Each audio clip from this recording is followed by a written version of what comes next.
Hey everyone, welcome back to the channel. I'm so excited to see you here today. Want to sound like a native English speaker? Here are 10 phrases you need to know. Let's go. Number 1. What's up? A casual greeting. Number 2. I'm good, thanks. Perfect response to how are you? Number 3. No worries. Instead of it's okay or no problem. Number 4. Could you say that again? When you don't understand.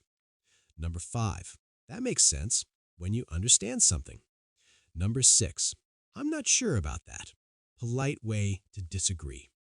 Number 7. Let me think about it when you need time to decide. Number 8. Sounds good to show agreement. Number 9. I appreciate it. Better than just thank you. And number 10. Catch you later. Casual goodbye. There you go. 10 phrases to level up your English. Which one will you use today? Comment below. Don't forget to subscribe for more easy English lessons, and I'll see you in the next video.